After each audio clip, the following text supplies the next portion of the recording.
I want to get your thoughts on this on that topic. Is so NBA Youngboy, one of the biggest, most influential street rappers right now, and throughout his career has had like extremely violent content, has been picked up on all kinds of gun charges, whatever. He's still young and he's coming out and basically saying, "I'm not rapping about this shit anymore." And like really, it's kind of weird to see somebody. It's weird, but it's also kind of amazing to see somebody who's so young, so popular, and really deciding to sort of.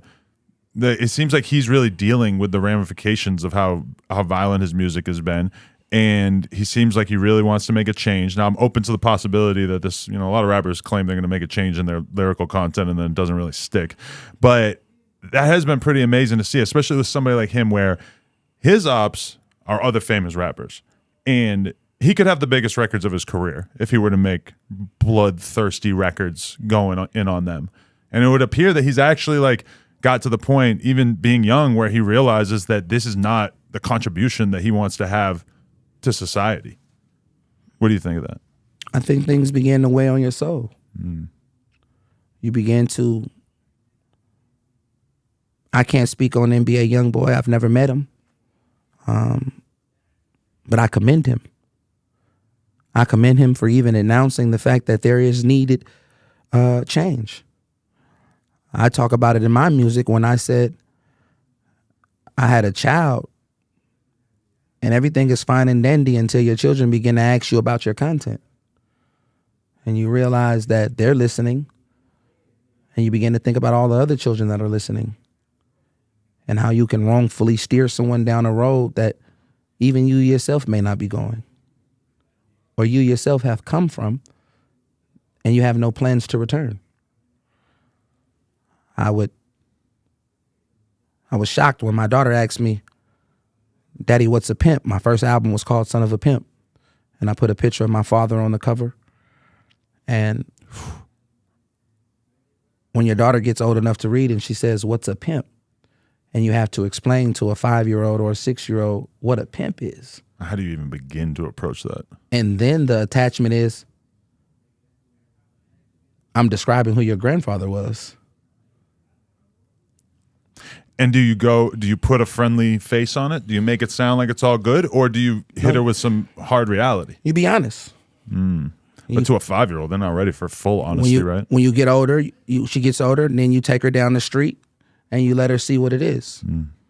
You see, this is what it is. And that's when it clicks in your mind. I got to be more conscious about what I'm doing.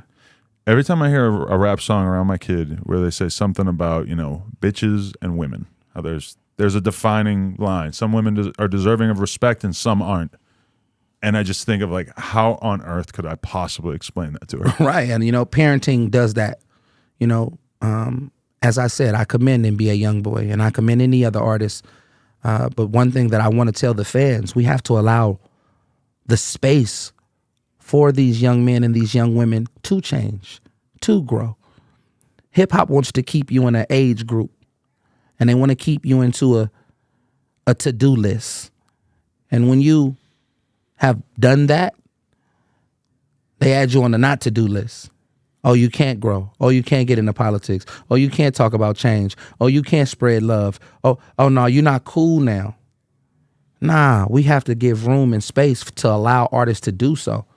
Because, hey, man, if Malcolm would have died at a certain age, we'd only know him for Detroit Red.